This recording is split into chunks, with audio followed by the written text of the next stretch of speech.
Hello, my name is Ashley Ann Edwards. And I'm Scott Allis.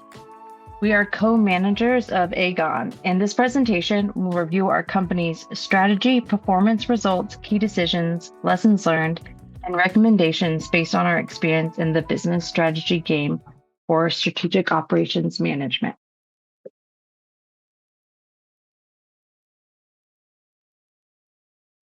Agón was managed by Ashley Ann Edwards and Scott Ellis. Final simulation period, Agón had earned global top 50 recognition in three major BSG performance areas: EPS, ROE, and stock price. The company ranked second worldwide for ROE, 27th worldwide for stock price, and 45th worldwide for EPS during the final reporting week. This performance reflected our strategic focus on differentiation, brand appeal, quality, and disciplined financial decision making. The name Agón means conflict, struggle, or context, which fit the company or the competitive nature of the business strategy game. Our company competed in the athletic footwear industry with a focus on quality, brand appeal, and disciplined financial decisions. Our overall strategy was differentiation. We emphasized SKU rating, style and features, celebrity endorsements, targeted marketing, and production choices that helped control branded production costs.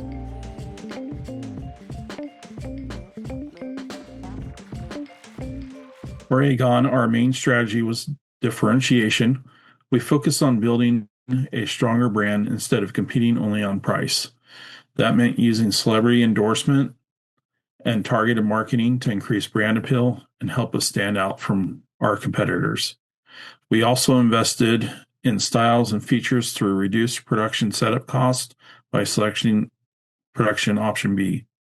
From there, we targeted a SKU rating of 8.0 or higher, supported by production option C. That helped us keep our brand positioned as a higher quality. At the same time, we still had to control costs. Production cost B and C helped us maintain cost discipline, supporting price flexibility and protecting margins. So overall, the strategy was to differentiate the brand while keeping production costs low enough to stay competitive.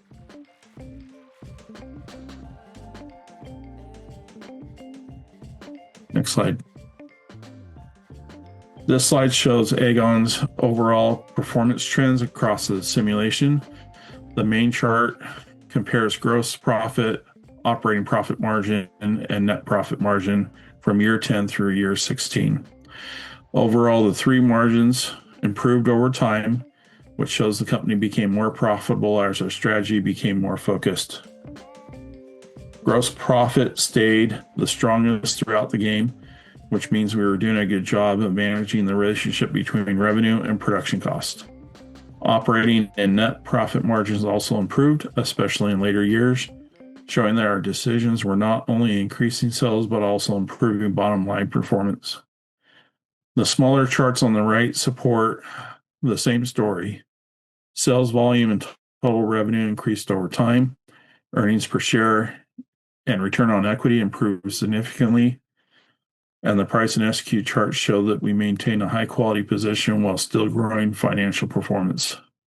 Overall, this performance supports the idea that Agón's differentiation strategy worked. We're able to build a brand value, improve profitability, and strengthen shareholder-focused metrics over the course of the simulation. On this slide, we looked at the decisions that helped Agón perform well and the areas we would improve if we were continuing the simulation. The decisions that worked best were share repurchases, purchasing production options B and C, and carefully analyzing the FIR report. Buying back stock helped improve EPS and ROE because it reduced the number of shares outstanding. Production options B and C also helped because they lowered setup and branded production costs, which also supported stronger margins. The FIR report was especially useful because it helped us understand the industry, compare our position against competitors, and make better assumptions in the model. On the improvement slide, selling stock in year 11 made it harder to grow the EPS and ROE later in the game. We also waited too long to use the private label sales as a growth opportunity, which limited early revenue and capacity utilization. Finally, we repurchased stock later in the game. The financing was more expensive and put pressure on our credit rating. Overall, the main lesson was the strong strategy is not only about making the right moves, but also about timing those moves well. To wrap up, these are the main recommendations we would give future teams. First, we would recommend repurchasing stock early, even if it's only a small amount. Waiting until later years can make buyback options more expensive, and early repurchases can help support earnings per share and return on equity growth over time.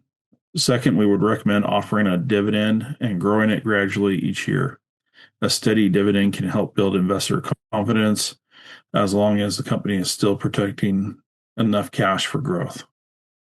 Third, we would recommend building production facilities across the major markets when the company can afford it. This can help reduce shipping and tariff pressure and give the company more flexibility to meet regional demand.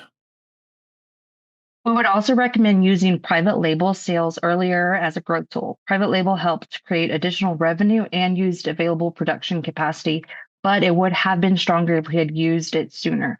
Another major recommendation is to analyze FIR report every year and to use it to forecast how competitors may act. The better the competitive assumptions are, the better the model can guide decisions. So finally, our biggest overall recommendation is to pick a strategy and stick with it. Teams need to stay consistent. For us, the strongest results came when our decisions supported the same overall strategy instead of reacting too much from year to year. So, in summary, Agón's success came from staying focused on a clear differentiation strategy, using financial decisions to strengthen performance, and learning that timing matters just as much as the strategy itself. Thank you. Thank you.